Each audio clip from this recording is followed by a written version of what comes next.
Hello Sarika, Sarika तुम please अपने कमरे से निकलो और कहीं पे छुप जाओ प्लीज। छुप जाए? पर क्यों भाभी, सब ठीक है? हेलो सारिका मेरी बात मानो, टाइम वेस्ट मत करो, अपने कमरे से बाहर निकलो। मैंने यहाँ पार्टी में सुना है कि तुम्हारी जान को खतरा है, तुम्हें वहाँ मारने के लिए कोई आने वाला है। सारिका प्लीज वहाँ से निकलो। क्या बोल रहे हैं भाभी आप? हेलो वो इंसान जो भी है वो तुम्हारे लेफ्ट साइड से आएगा। मैं भी पुलिस को लेके वहाँ पर आ रही हूँ। प्लीज प्लीज टाइम वेस्ट मत करो, तुम निकलो वहाँ से। हाँ जी, पर भाभी हेलो।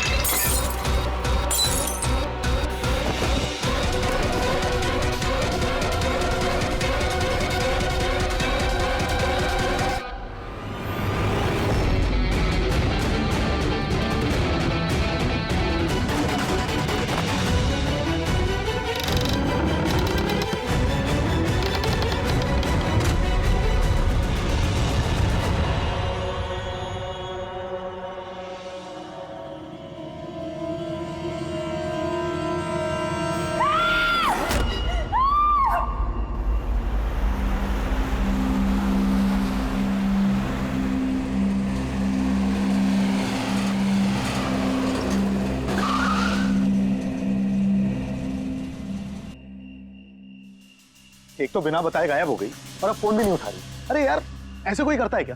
कम से कम बता के तो जाना चाहिए था। शायद कोई प्रॉब्लम होगी इसलिए नहीं उठाया। तुम ना हमेशा कम ऑन, प्रॉब्लम हुई तो हमें ना एटलीस्ट एक बार बताना चाहिए था उसे।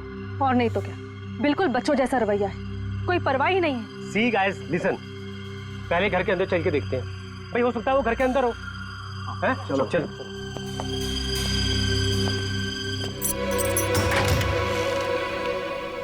हाँ इतना अंधेरा क्यों है? मैं लाइट चालू करता हूँ। सारिका, मुझे पहले से लग रहा था उस लड़की की जान को खतरा है। मुझे इस बात को लाइटली नहीं लेना चाहिए था। उन लोगों पे भरोसा ही नहीं करना चाहिए था। क्या परेशान क्यों रहे होते हैं? हो सकता है वो लड़की ठीक हो।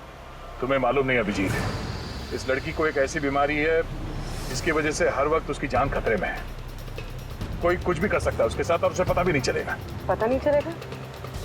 सर वो कोमा में है? नहीं, कोमा नहीं, एक अजीब बीमारी है। मैंने भी इस बीमारी के बारे में पहले कभी नहीं सुना। सर, एक बीमार लड़की को उसके खानदान वाले मारना क्यों चाहते हैं? जितना मैं उन लोगों को पहचान सका हूं, मुझे लगता है कि उन लोगों के इरादे कुछ सही नहीं है। सारिका से मैं अभी हाल ही में मिला। एक दिन मैं ऑफिस से जब घर जा रहा था,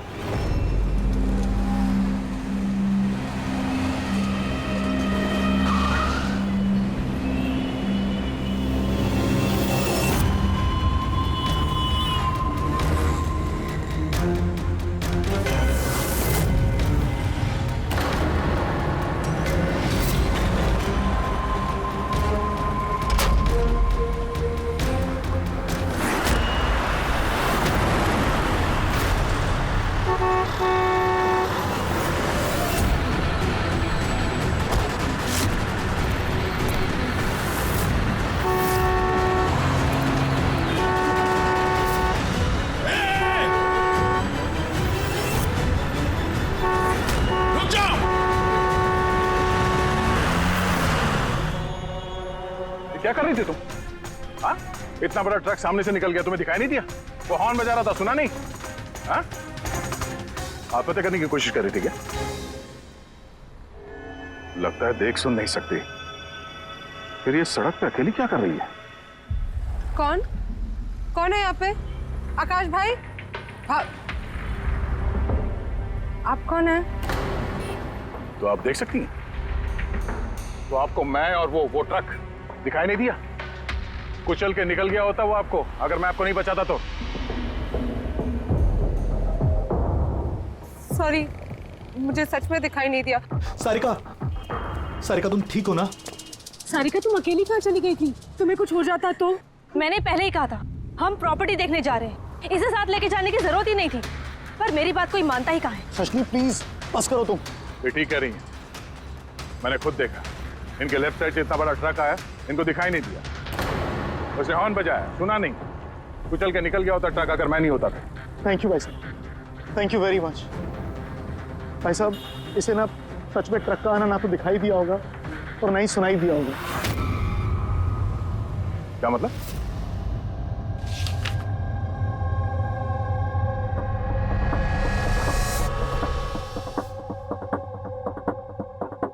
ये सब मतलब आपको सिर्फ चीजें और हर किसी का ये दाहिना हिस्सा नजर नहीं आता, सिर्फ बायां हिस्सा नजर आता है।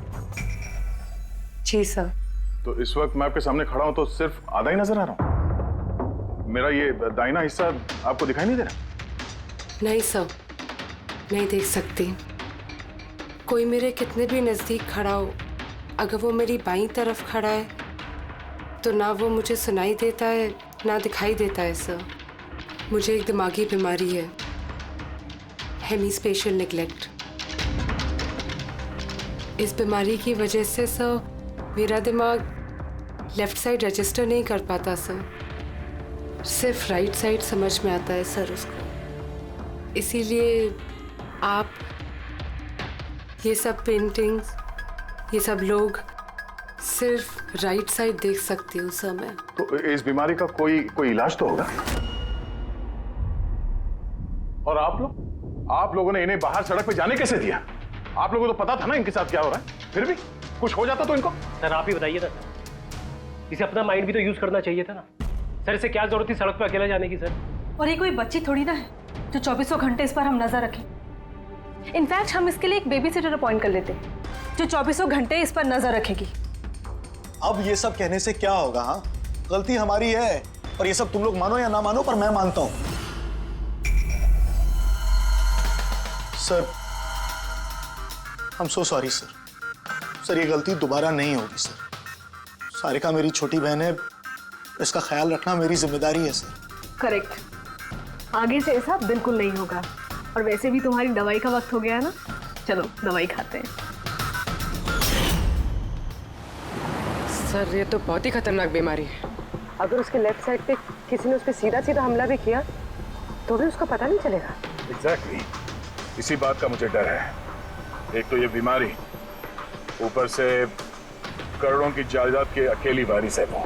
सारिका के माँ बाप एक एक्सीडेंट में मारे गए, सारिका बच गई, लेकिन उसे हेमीस्पेशियल नेग्लेक्ट बीमारी हो गई। उसके आसपास उसकी देखरेख करने वाले तो बहुत सारे लोग हैं, पर उनमें से पता नहीं कितने हैं जो ईमानदारी से उसकी भलाई चाहते हैं। क्यों ऐसा क्यों लग रहा है तुम्हें? अभिजीत, उसके वसीयत के मुताबिक सारिका के बाद पूरी जायदाद इन्हीं रिश्तेदारों को मिलने वाली है, और मुझे पहले से ये लोग ठीक नहीं लग रहे हैं। अभी कुछ दिन पहले मैं उसके बर्थडे पार्टी पे गया था। चलो भाई सारिका, केक काटो। भाई 2 मिनट और वेट करते हैं ना, दया सर आते ही होंगे। मैंने उनको भी बुलाया है। कम से कम हमें भी बता दिया होता। अरे किसने क्या नहीं बताया भाई। आई एम सो सॉरी, आने में जरा देर हो गई। वैसे many happy returns of the day, happy birthday. I will take it, लो लो। आपसे मैं पहले नहीं मिला। मैं बताती हूँ, ये कृति है। सारिका जैसे पेशेंट्स को संभालने के लिए इन्होंने ट्रेनिंग ली है, और मैंने इन्हें 24 घंटे सारिका के साथ रहने के लिए अपॉइंट किया है। उम्मीद है अब आपको सारिका की फिक्र नहीं होगी। बिल्कुल, और हमें भी उम्मीद है कि कृति के रहते सारिका सेफ रहेगी। एब्सोल्युटली। मेरी गलती है, सिर्फ मेरी गलती है। मुझे उसे उन लोगों के भरोसे छोड़ना नहीं चाहिए था। मार दिया होगा उन लोगों ने उसे। घर आ गया।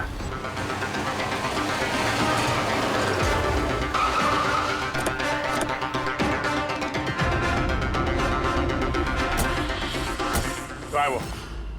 हाँ, क्या किया तुम लोगों ने उसके साथ? सर हमें नहीं पता कि क्या हुआ सर, और हमने तो कुछ भी नहीं किया सर। एक मिनट, हुआ क्या है यहाँ पे? सर, ड्राइंग रूम की हालत देख के हम इतना डर गए कि सर हम अंदर गए ही नहीं। पहले ये बताओ सारिका कहाँ है? सर, हमें कुछ नहीं पता सर, हमने कुछ नहीं देखा सर। हम ये सब देख के इतना घबरा गए थे कि हमने सीधा आपको फोन कर दिया। ठीक है, हम देखते हैं। पंकज, इन सबके स्टेटमेंट रिकॉर्ड करो और किसी को अंदर मत आने देना।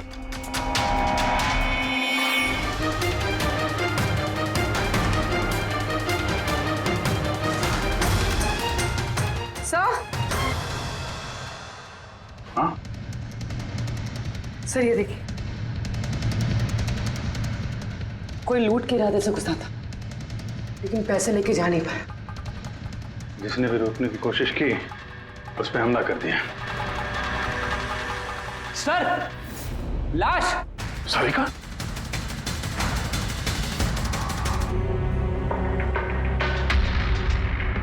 ओह नो। सारिका, रेडी? जल्दी से एम्बुलेंस का इंतजाम करो, इसको हॉस्पिटल भेजना होगा। सारिका, सारिका,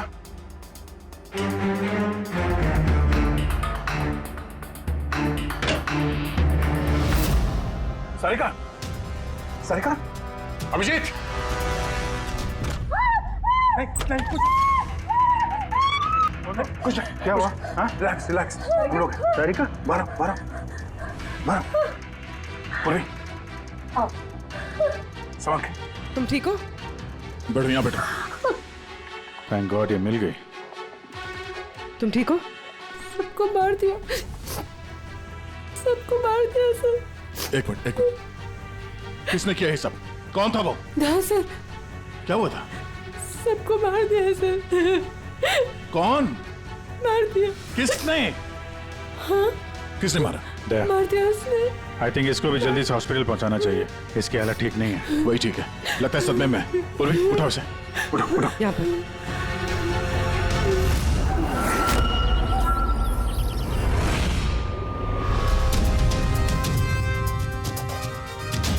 आपकी पत्नी की मौत का हमें बहुत दुख है, लेकिन हम आप लोगों को अंदर जाने नहीं दे सकते।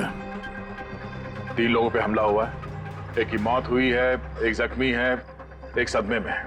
और आप लोग कह रहे हैं कि आप लोगों को कुछ नहीं पता। हाँ? सचमुच हमें कुछ नहीं पता है सर। इनफैक्ट हम सब यहाँ पे थे ही नहीं सर। हम सब न्यू बॉम्बे में थे सर, एक पार्टी में। कैसी पार्टी? सर एक फ्रेंड की रिसेप्शन पार्टी थी। तो आप सब वहां गए थे तो मनाली वो घर में क्यों थी? सर मनाली भी हमारे साथ ही थी।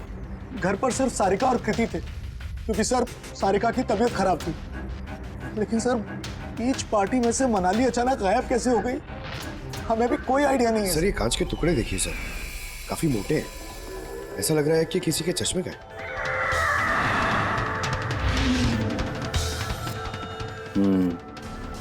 चश्मे का ही लग रहा है। रख लो संभाल के। एक बात बताइए, आप में से बाइक किसके पास है? बाइक नहीं सर, बाइक तो किसी के पास नहीं है। हम सबके पास खुद की पर्सनल कार्स है सर। इस घर में टोटल 5 कार्स हैं।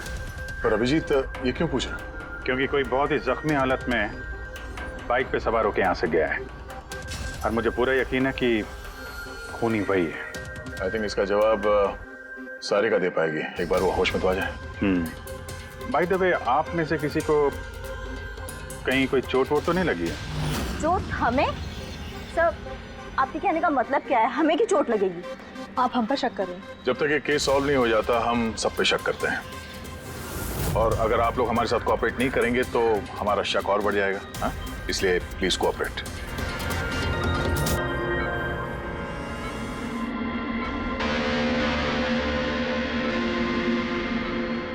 सारिका,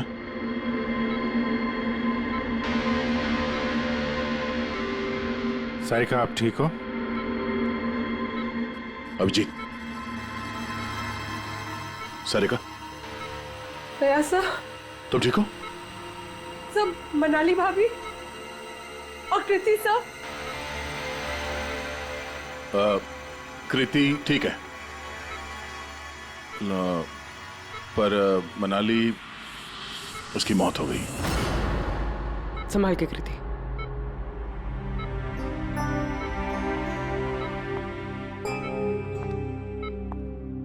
कृति, कृति, तुम ठीक हो ना? I'm so glad you're okay. Thank God तुम ठीक हो।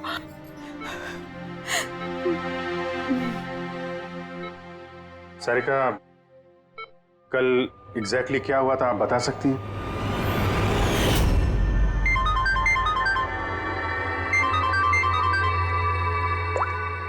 हेलो,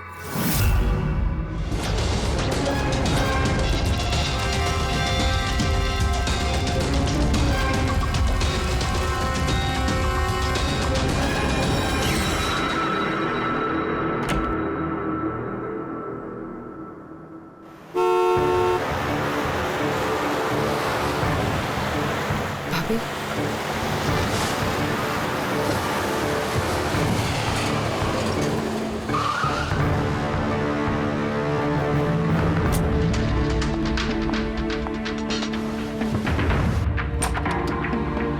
सारिका,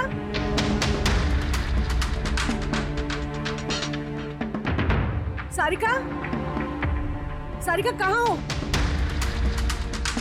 भाभी, सारिका, सारिका,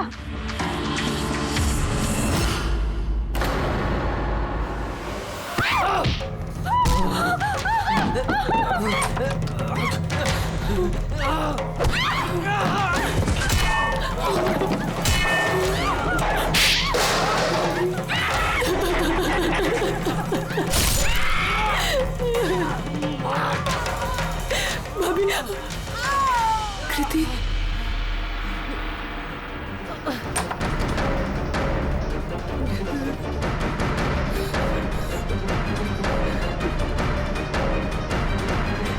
कृति, कृति, कृति। तो तुमने इनका दरवाजा खटखटाया, तो कृति आपने क्या देखा? आप पे हमला कैसे हुआ? सारिका के जोर जोर से चिल्लाने की आवाजें आई। मैं तुरंत कमरे से बाहर गई। सारिका, कृति, कृति, सारिका तुम ठीक तो हो? कृति, मैं कमरे में हूँ कृति, कमरे में। Okay okay okay, Sarika you don't worry, I am coming. Kriti संभल के, वो खूनी अभी घर में ही है। खूनी? सारिका, तुमने उसको देखा जिसने कृति पे हमला किया था? जी सर, मैंने देखा था। सारिका, सारिका, कृति, कृति,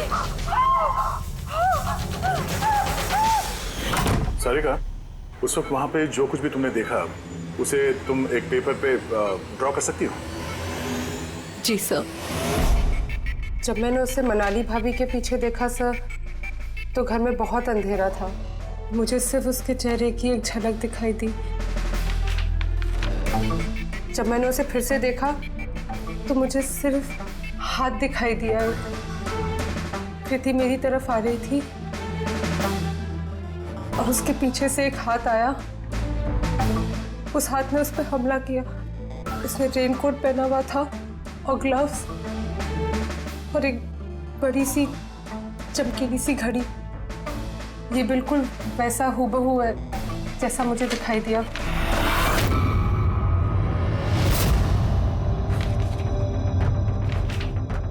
आई होप इन अधूरी तस्वीरों से आप लोगों की कुछ मदद हो सके। फिक्र मत करो, ये अधूरी तस्वीर हम पूरी करेंगे। रेडी? मनोहर के पास स्केचेस लेकर जाओ और उसे कहो कि ये स्केच पूरा करें। Sarika, thank you so much. आप जा सकती हैं, थक गई होंगी। चलो सारिका।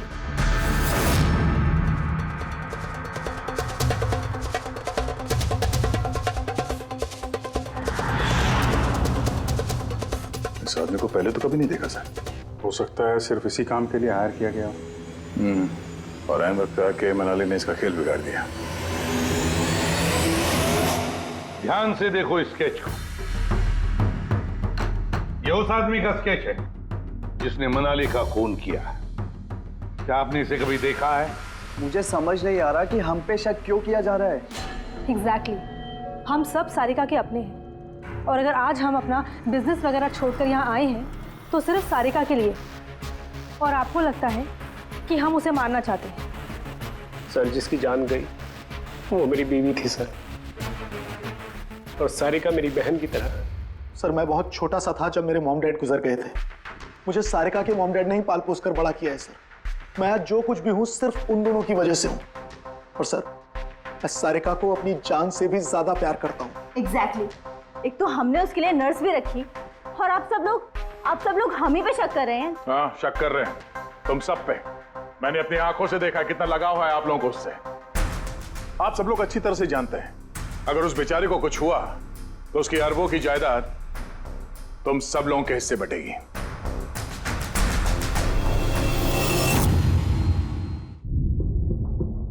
सारिका को छोड़कर आप लोग किसी पार्टी में चले जाते हैं। वहां पर मनाली किसी की बातें सुनती है कि कोई कातिल सारिका को मारने जा रहा है। वो किसी को भी कुछ नहीं बताती है, खुद सारिका को आगाह करती है और वहां चले जाती है जहां पर कातिल मनाली को मार डालता है। और अगर उसने पार्टी में ही ये बात सुनी तो आप में से भी कोई हो सकता है ना? नहीं? ठीक है, जा सकते हो तुम लोग, लेकिन एक बात अच्छी तरह से याद रखना, हमारी कड़ी नजर है तुम लोगों पर। अभिजीत, दया, इस सारिका ने बताया कि मनाली ने उसे फोन किया था कि वो पुलिस लेकर उसके घर पहुंच रही है। एग्जैक्टली सर, पर उसने ना हमें कांटेक्ट किया ना ही पुलिस को बुलाया। हो सकता है कोई उसका पीछा कर रहा हो, इसलिए वो डरी हुई हो। एक काम करते हैं पंकज, पूर्वी, उस पार्टी में जितने भी लोग आए थे उन सबके नाम और सेल नंबर्स निकाल दो और पता लगा उस रात मनाली के घर के आसपास उनमें से किसका फोन एक्टिव था। सर, हाँ सर, उस रात वहां 250 लोग थे, लेकिन सर एक नंबर है ईशान। उस रात वो पार्टी में था और वहां से सारिका के घर की तरफ निकला जब मनाली पार्टी छोड़ के गई थी। फोन वहीं बंद हो गया सारिका के घर पे। सर एक और काफी अजीब बात है, मनाली का फोन उस रात सारिका विला गया ही नहीं, बल्कि वहां से सीधा बांद्रा गया, कोहात ग्राउंड्स, और उसके बाद से स्विच ऑफ है। मनाली का सेलफोन तो उसके पास ही था क्राइम सीन पे।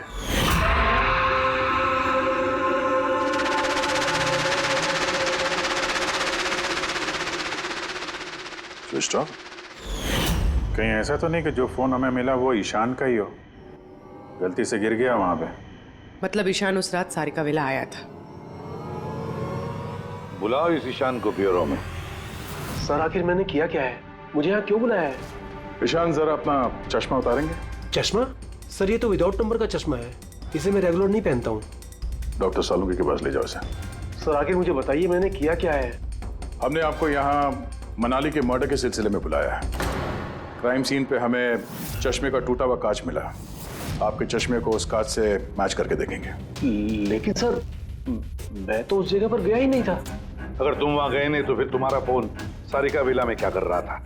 और मनाली का फोन तुम्हारे घर में बांद्रा में कोहात में कैसे? वो सर पार्टी में हमारे फोन एक्सचेंज हो गए थे, क्योंकि हमारे फोन एक जैसे थे। क्या बात है मनाली जी, आप कुछ परेशान लग रही हो? परेशान मैं नहीं, तो वो एक्चुअली मैं जयंत और आकाश भैया को ढूंढ रही थी। आपने उन्हें कहीं देखा क्या? हाँ वो दोनों अंदर ही होंगे। अब हाँ, वो क्या है ना, वो ये सब डिस्को लाइट्स और इतने शोर शराबे में मुझे कुछ समझ में नहीं आ रहा है। आप प्लीज उन्हें ढूंढने में मेरी हेल्प कर देंगे? मैं उनको अंदर से आपके पास भेजता हूँ।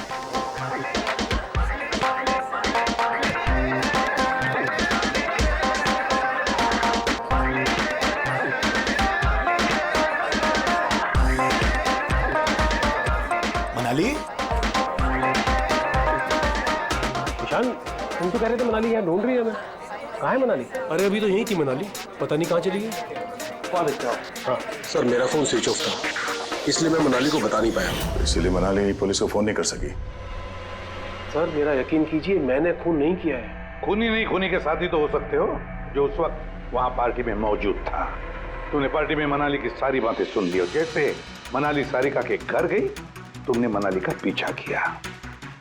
किसी भी जरिए तुमने मनाली का फोन बांद्रा में कोहात में भेज दिया और वहां पर मिले चश्मे के कांच के टुकड़े हमें शक है वो तुम्हारे हैं, तुम्हारे चश्मे के। वो रिपोर्ट तो हमें मिल ही जाएगा हमारे फोरेंसिक लैब से। ईशान, ईशान, सिर्फ ईशान के पास कोई वजह नहीं है, बाकी सभी लोगों के पास कोई ना कोई वजह है सारिका को मारने की। दिया और अभय, इन दोनों को तो पैसों की सख्त जरूरत थी, तो हो सकता है इन दोनों ने किया हो। लेकिन और तो और इन सब के पास एलिबाई है कि वो रिसेप्शन के पार्टी में थे। सर ये सब उस रिसेप्शन पार्टी में मौजूद थे, लेकिन किसी एक ने खूनी को फोन पे सारिका विला जाने के लिए कहा, लेफ्ट से। ताकि सारिका को कुछ पता न चले।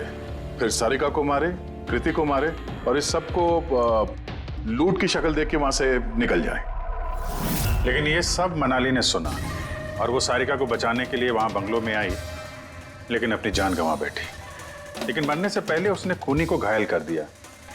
खूनी जाते जाते कृति पे हमला करता है, लूट का माल और सारिका को वहीं छोड़ के बाइक पे सवार होकर वहां से निकल जाता है। एक बार, सिर्फ एक बार इस खूनी के बारे में कुछ भी पता चल जाए ना, कुछ भी, तो समझ लो ये मास्टरमाइंड हमारे हाथ में है। सर खूनी के बाइक के टायर के निशान, आसपास पड़े हुए खून के धब्बे सब चेक किए सर, लेकिन कुछ पता नहीं चला। सर लगता है कि खूनी का कोई पास रिकॉर्ड नहीं है सर। तो इसका मतलब है ये खूनी कोई पेशेवर मुजरिम नहीं है। सर मनाली के नाखूनों से और कपड़ों से जो बाल मिले हैं, साड़ू के सर उनका टेस्ट कर रहे हैं, शायद कुछ पता चल जाए।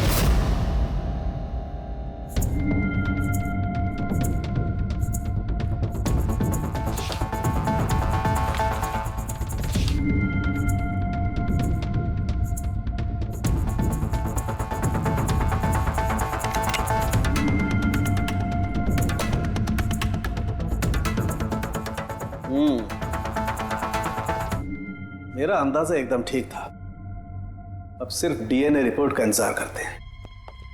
हाँ समझे बॉस, एक बात पक्की है कि ईशान खूनी नहीं है, क्योंकि क्राइम स्पॉट से ये जो चश्मे के लेंस के टूटे हुए टुकड़े मिले हैं, ये ईशान के चश्मे से मैच नहीं करते। एक तो ईशान के चश्मे का पावर 0 है, और दूसरा ये ईशान का जो चश्मा है इसके लेंसेज एकदम नॉर्मल है, जबकि ये लेंस फोटोक्रोमेटिक, मतलब रोशनी के साथ रंग बदलने वाला। अच्छा, वो जो खून मिला था बाइक के टायर मार्क्स के पास, वो खूनी का है? हाँ, वो खून खूनी का ही है, जिसकी उम्र 25 से 30 साल के बीच की है।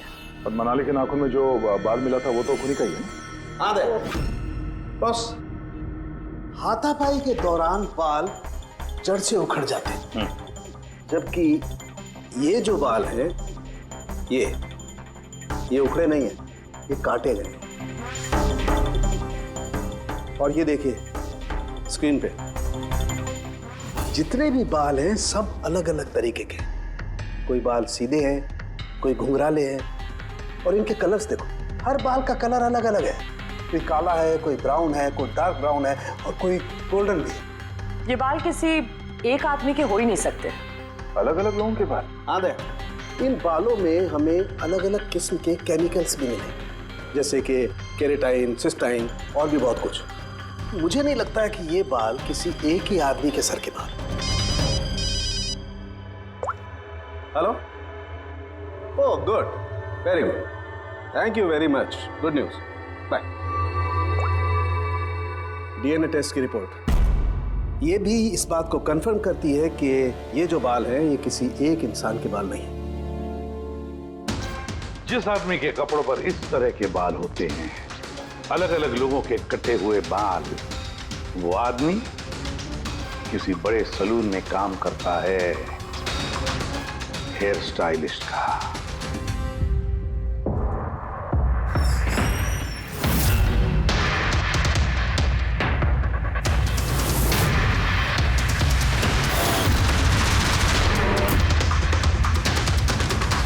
सर ये तो विमल है, हमारे स्पा का स्टार हेयर स्टाइलिश। सर यहाँ पे जो भी आता है ना, वो इसी से हेयर स्टाइल बनवाना चाहता है। मगर सर ये कुछ दिनों से ना पैसों की वजह से काफ़ी परेशान था। इसे जुआ खेलने की बहुत ही बुरी लत थी। मगर सर ये खून कर सकता है, ये तो मैंने कभी सोचा भी नहीं था। फिर इस वक्त कहाँ होगा ये? सर इस वक्त कहाँ मिलेगा ये मुझे नहीं पता, मगर ये 2-3 दिन से आ भी नहीं रहा यहाँ, और ना ही ये हमारा फ़ोन उठा रहा है। सर आप इसको फ़ोन नंबर और एड्रेस दीजिए ना। जी सर, मैं लेके आती हूँ।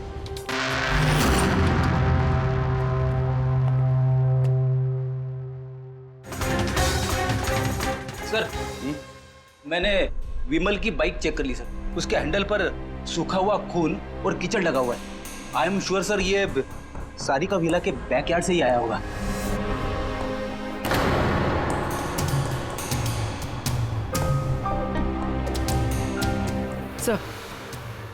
सर ये टूटा हुआ चश्मा और ये रेनकोट मिला है।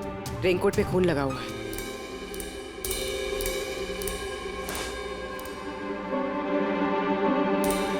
ये देखा, बाएं हाथ में घड़ी। हाँ तो सर, अगर विमल बाएं हाथ में घड़ी पहनता था तो सारिका ने दाएं हाथ में घड़ी कैसे देखी? उस रात पार्टी में मनाली ने किसी को सारिका के खून करने का प्लान बनाते हुए सुन लिया, तो मनाली ने ईशान से मदद मांगी। उससे कहा कि जयंत और आकाश को वहां भेज दे। इसका मतलब है आकाश और जयंत दोनों निर्दोष हैं। अब बचे ये तीन, रजनी, अभय और दिया। वो मास्टरमाइंड खून का इन तीनों में से कोई एक है। लेकिन सर उस कॉल पर दूसरी तरफ कौन था? सर विमल हो सकता है। नहीं सर, मैंने विमल के फोन रिकॉर्ड चेक किए। उस रात इनमें से किसी ने भी विमल को फोन नहीं किया। तो फिर कौन हो सकता है दूसरी तरफ? लैंडलाइन? सारिका के घर का लैंडलाइन सर? हाँ हो सकता है। बेटी पंकज, जरा पता करो 11 बजे के आसपास सारिका के लैंडलाइन में किसी ने फोन किया था क्या? और सर सारिका के मुताबिक खूनी ने राइट हैंड पे घड़ी पहनी थी, जबकि विमल के बाएं हाथ पे घड़ी थी। और उसने बोला था कि खूनी ने जो रेनकोट पहना था वो ब्लू कलर का था, जबकि जो रेनकोट हमें विमल के घर से मिला वो काला था। हो सकता है सारिका से कोई गलती हो गई हो, ठीक से देखा ना हो उसने। सर उस रात 11 बजे सारिका विला में किसी का फोन आया था। किसने फोन किया था? क्या ये सच है कि इस सब के पीछे मेरे किसी अपने का हाथ है? जरा इंतजार कीजिए, सब पता चल जाएगा। सर आप लोग फिर से तलाशी क्यों ले रहे हैं? एक बार तलाशी ले चुके हैं ना आप लोग। उस वक्त सुराग इकट्ठे किए थे और आज केस क्लोज करने आए। थोड़ा धीरज रखिए, अभी सारा मामला साफ हो जाएगा। मिल गया। पर ये तो वही रेनकोट है जो उस दिन खूनी ने पहना था। ये यहाँ कैसे है? बताता हूँ। तुमने कहा था कि मनाली भाग के तुम्हें यहाँ बचाने के लिए आई थी, क्योंकि उसने वहां पे किसी को तुम्हारी खून की साजिश रचते हुए सुन लिया था। लेकिन वो खूनी नहीं था।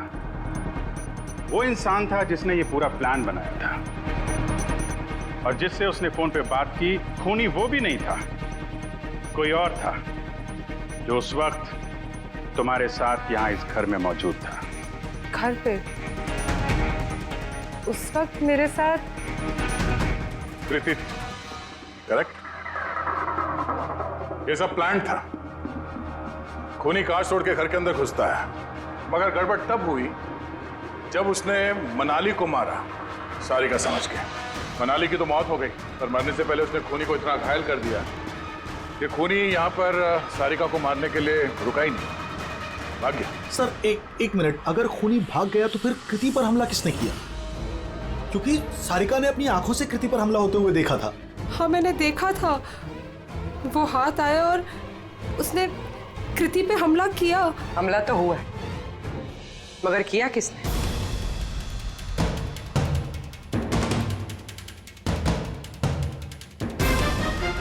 आप सब लोग मुझे इस तरह क्यों देख रहे हैं? इसका जवाब तो तुम ही दे सकते हो कृति। सारिका रात 10:30 बजे सो चुकी थी, और मनाली ने किसी को फोन पे बात करते सुना रात 11:10 पे, और वो फोन यहाँ इस घर की लैंडलाइन पे आया था। किसने रिसीव किया था वो कॉल? अगर हम ये मान भी ले कि विमल ने तुम पे हमला किया, तो फिर उसने तुम्हें जिंदा क्यों छोड़ा? उसने मनाली को इतनी बुरी तरह से मारा और तुम्हें बस ये एक चोट? क्यों? उसने सारिका को क्यों नहीं मारा? और वो लूटे हुए पैसे वो छोड़ के भागा क्यों? और सबसे बड़ा सवाल, सारिका ने खूनी को ये ब्लू कलर का जैकेट पहने हुए कैसे देखा? कैसे देखा वो घड़ी जो विमल लेफ्ट हैंड पे पहनता था, राइट हैंड पे नहीं? विमल के रेनकोट का कलर ब्लैक था, ब्लैक।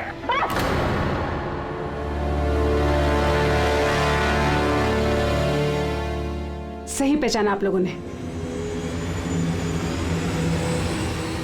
वो हमला मैंने खुद किया था।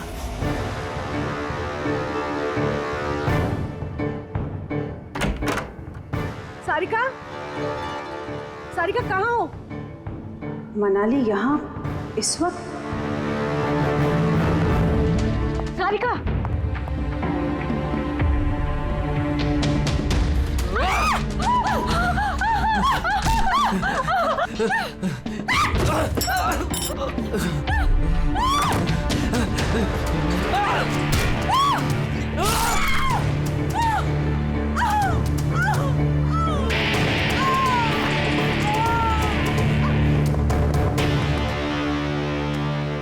कृति,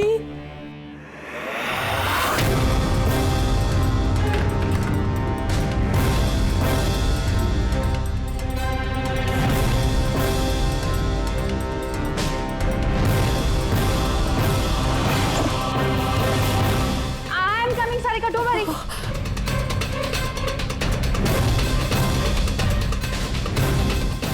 कृति, अब जब तुमने इतना सब कुछ बता दिया तो उस मास्टरमाइंड का नाम भी बता दो। हाँ? अगर तुम कहो तो उसका नाम मैं बता दूं, जिसने मनाली की जान ली और सारिका की जान ले सकता था। क्यों रजनी जी, आपको पता है हम किसकी बात कर रहे हैं? रजनी, तो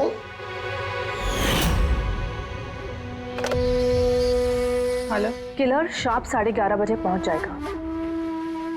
सारिका का काम तमाम किसी भी कीमत पर हो जाना चाहिए। वो मेरा बाकी का पैसा? तुम्हें तुम्हारे पैसे मिल जाएंगे। ओके।